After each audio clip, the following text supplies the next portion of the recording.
of our customers' concerns when they contact us are primarily the destination they may be considering to go to, their budget.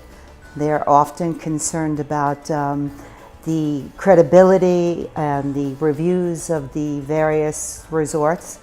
And generally, we address them we evaluate, we qualify, because what's a great trip for one person may not be for another.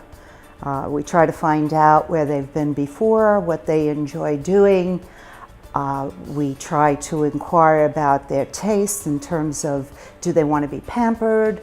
Are they beach lovers? Do they want nightlife? Do they want quiet and adults only? So by making a list of all these qualifications and criteria helps us to guide our clients in the right direction and make them feel more relaxed and secure. When selecting a supplier for my clients, I shop around to see who's giving the best value.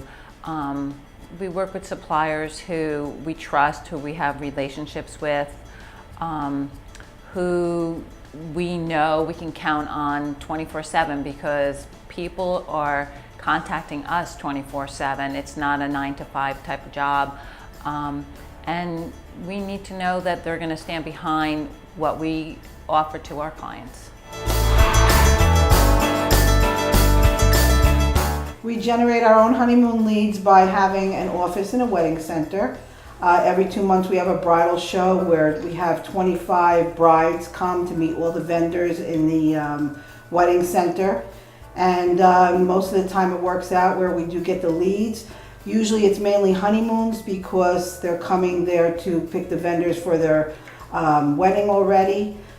Sometimes we will get a destination wedding out of that. But most of the leads are walk-ins through the bridal center. Most of my leads and my manager's leads are referrals also from other clients.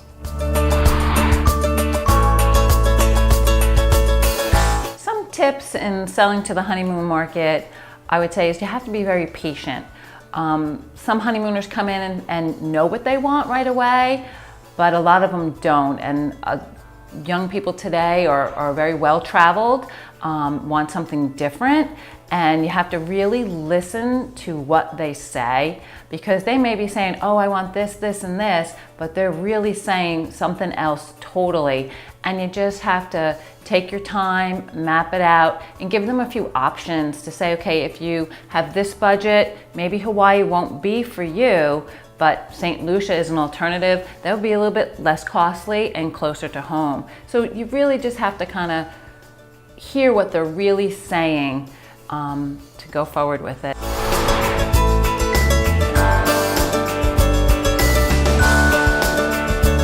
Today's strategies for a travel consultant is primarily through the social media and of course referrals, which is the majority of our business. However, by posting pictures and posting specials and promotions and describing the destinations, the various destinations that we believe are good for honeymooners and destination weddings. Some of our clients prefer something very tropical, whereas others want something more exotic. And we find that Facebook and Twitter and social media outlets like that seems to work very well, in addition to, of course, our referral base. Some of the new components that honeymoon couples are wanting these days are for us to arrange some unique experiences for them.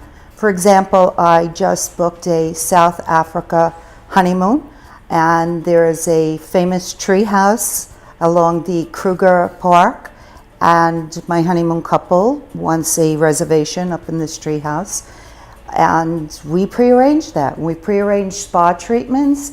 We make sure that if they want to go on an adventure, a safari, anything that's going to enhance their experience, we now take care of. It's no longer just a hotel and flights. So our honeymoon couples are very savvy, and they want adventure and unique experiences. Yeah, I agree. They want something very different, exotic. They want to go someplace that none of their friends have gone to, because it's like on social media, everything is out there instantaneously, and they want to say, hey, I've been here and you haven't. So it's all about putting that together for them, and doing that extra special step that you had mentioned for them, that we prearrange it. Yeah, I've noticed a lot more honeymooners going to Europe, which years ago was not popular. We do all their tours for them. They necessarily will not like an escorted tour. They would like something more private, but we would arrange all their transfers, even their dinners. We try to get everything done so they don't have to worry about anything. The top 3 honeymoon spots these days, I would say most certainly number 1 is Hawaii. Hawaii is very tropical, very exotic, and there's much to see and do, and that is, I would say, number 1.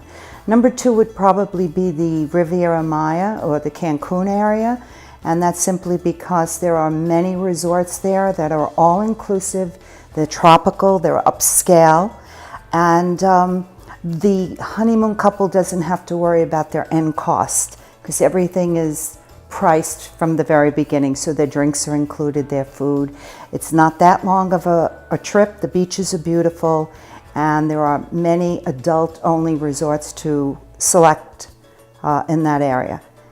The next, the third would be Punta Cana in the Dominican Republic, and they also have all-inclusive resorts that are upscale. The beaches are beautiful, and they have casinos there. And a lot of honeymooners find that very appealing, and it's only a 3.5-hour flight. So I would say those are my 3 top honeymoon destinations. The top 3 honeymoon destinations, I would say this year seems to be Europe, especially Italy. I've been doing a ton of Italy for honeymooners. I would still say Hawaii, definitely on the top. And then my third would be the Caribbean, and there is Punta Cana, and there's other Jamaica. Those are my top 3 honeymoon destinations. My top honeymoon destinations would be by far Hawaii, number 1. I would say second and third could be either one this year. A lot of Italy, and also Punta Cana, because they do have the all-inclusives, adult-only resorts that the couples are looking for. Approximately 16 years ago, I started doing travel as a side thing, primarily because I didn't really trust a travel agent to take care of all the details that were important to me. I was a social worker for the Board of Education, so I had a lot of people skills. I had good evaluation and assessment skills, which ends up serving me very well today as an agent. I retired from the Board of Ed and began a little business and started training some agents who were enthusiastic and passionate about travel, because in this industry, without passion, without wanting to constantly learn and be on top of your game, you can't survive. And essentially, that is our success, is constantly learning about the product, making our clients feel safe and secure. They understand that we know what we're talking about and that we care about them. And that is why our referral base is so high. My clients who come to me absolutely know that they can leave all the decision making up to me, and I'm going to make it right. And recently I've become a part of Ruby's Travel, and we're a wonderful team, very dynamic. We're growing all the time. We're very well known. I'm operating now the New York branch, and working with Ruby and her team has really put us on the map and has created more enthusiasm and more passion. And we are continuing to grow each and every day. My success story started 24 years ago. I started working for a travel network in Lyndhurst, New Jersey. I was trained by the owner. I also worked as a waitress for many years, did both jobs together, but I wanted a job so I could stay home with my children and raise them. And I grew from 24 years ago, just myself as the agent owner. Now I have 37 outside agents that work for me. I opened a storefront over a year ago. Did the opposite. Most people are going home base. I opened the storefront. I have a seminar in my home once a month. I train all my agents. We have a nice dinner together. We have our tour reps, BDMs, our cruise lines all come and train us once a month, sometimes twice a month. We're like a family. I feel like we are a team. We help each other by having a private Facebook page. When we have questions, we just go on there and put the question out there, and everybody puts their input to help each other. I'm very lucky to have 37 wonderful agents, and that's my success, is my agents. I started in the travel industry over 25 years ago, but on the supplier side, I worked in marketing and product development for all different destinations, from Hawaii, South Pacific, Las Vegas, the Americas, Europe, and really loved the travel business.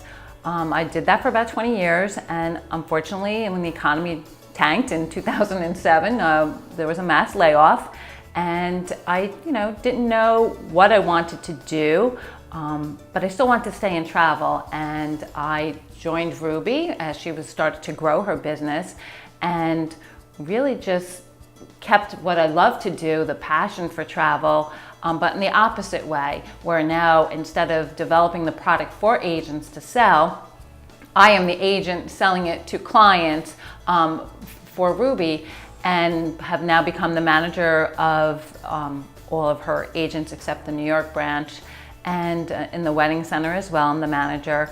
And I just really, feel part of a team, which really you're not sole out there by yourself. And that to me is the success for me, because the only way I'm successful is by being part of a group that helps each other to grow their business, because in the long run, we're all growing together. And it's just, wonderful feeling.